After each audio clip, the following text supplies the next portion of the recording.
1991 मायथाइनिफ्रायनो खौरां बिलाइयाव सान हर गावनि जिउखौ बावसोमबोनाय उमेश दैमारिया आथिखालाव थालासेमिया बेरामजों भुगिनानै दङ। नलबारि जिल्लानि सिङाव थानाय बराजल गामिनि थागिबि बिमा-बिफा गैजायै उमेश दैमारिया 6-7 बोसोरनिफ्रायनो गोब्राब बेरामजों जुजिगासिनो दङ। दुखुनांथाव बाथ्राया बेनोदि उमेश दैमारिया थालासेमिया मुंनि बेराम जादों होननानै देहा फाहामगिरिया फोरमायो। नाथाय रांखावरिनि आंखालाव उमेश दैमारिया आथिखालाव मोजां फाहामथायखौ लानो हायाखै।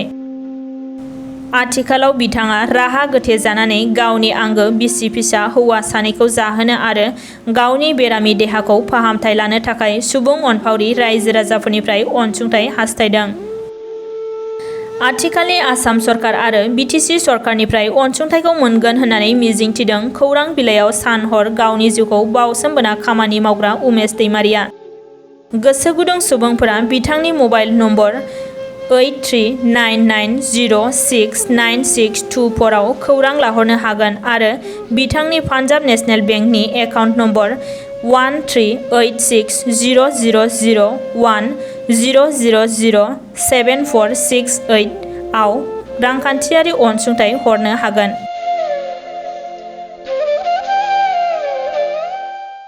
मुङा जाबाय उमेश दैमारि। गामिया जाबाय बराजल, सुपाखौ कयापार होनना बुङो आरो जिल्ला डिस्ट्रिक्टआ जाबाय नलबारि। आंहा थांनाय 6-7 बोसोरनि सिगांनिफ्राय एसे थैया खमिलांबाय थायो। हिमग्ल'बिना पारसेन्ट हिसाबाव 3% लागै नामिलाङो। ओमफ्राय हां लानायाव असुबिदा जायो आरो थाबायनायाव एसे गोलाव थाबायनो हाया आरो। ओमफ्राय खर' गिदिंनानै मेगनखौबो मोजाङै सिनाय हायि बायदि जायो गेजेर गेजेर। ओमफ्राय बबे डक्टरनाव नायजादोंमोन? आं नलबारियाव एमडि डक्टर रन्टु बर्मननि सिङाव थारमाने सिकित्सा लाबाय थादोंमोन। बेसे गोबाव जाखो नोंनि बेमारा? आंनिया 6-7 बोसोरसो जाबाय बेरामा। दस्रा बेमार दंबावो नामा? दस्रा बेरामथ' ओरै गैयाबाबो हां लानायाव असुबिदा मोनो आरो। ओमफ्राय गोलाव लामा थाबायनो हाया, मेंखांसोयो ओरैबायदि। डक्टरा मा बुंदों नोंनि बेमारखौ? डाक्टरा बुंदो जे आंनिया हिमग्ल'बिना खमिलांबाय थायो। मास मोनथामनि गेजेराव थैया गोदानै क्रियेट जायोब्लाबो आंनियानो 3 दाननि सिगाङावनो हिमग्ल'बिना बायलांबाय थायो होनना बुंदो। सन्देह खालामदो आरो थेलासेमिया होननानै। दा आङो बुंनो सानदों जे आंखौ जिएमसिहालागै गुवाहाटियाव रेफार खालामदो हेमाट'लजि बिभागाव। आंहाथ' जेबोआनो गैया, साংবাদিকতা जगताव दिनै 21 बोसोर नांबाय थाबोदोंमोन। ओमफ्राय दिनै 7-8 बोसोर नाङै पेपार मुलुगाव लिरनोबो हायाखै। बिनिखायनो एसे खेथियावबो नांबाय थादो आरो थाखा फैसानि बहुद अभाब अनाटन।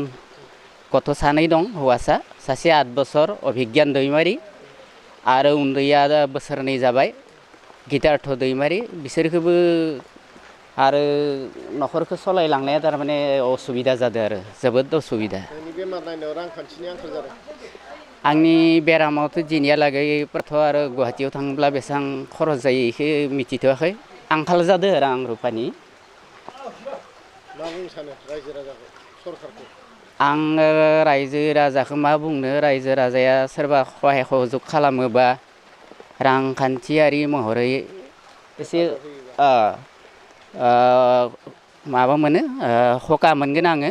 लोगोसे राजनैतिक नेता मन्त्रि मिनिस्टारफोराबो आंनिथिं एसे नोजोर होयोब्ला रां रुफानि बागै आं उपकृत जागोन बा फाहामथाय लानायाव सुबिदा जागोन होननानै सानो आरो।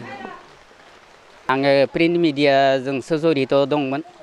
1991 निफ्राय आङो बै समाव बामुनि मैदाननिफ्राय पाब्लिश जानाय निउस फ्रन्ट, साप्ताहिक अमर ज्योति, बेनिफ्राय आजिर बातरि, अग्रदूत, नीलाचल, साप्ताहिक पुर्बाचल, बिनि उनाव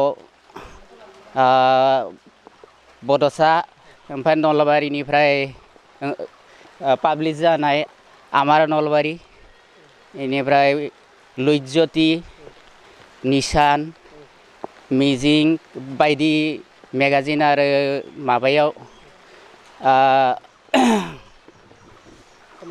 खामानि मावदों लिरबोदोंमोन आरो निसार्थ भाबै बिसोरो आंखौ फनल'सो खालामो खिन्थु रांखान्थियारि महरै दासिमबो मदद होआखै आरो न'सिमबो थोंजोङै फैनानै खबर लाफैयाखै आंनोथ' बड'सायाल'सो होदो गुबुना होआखै बिथांमोना फनल'सो खालामो खिन्थु फैयाबो आरो जेबो हेफाजाब मददबो गैया होआखै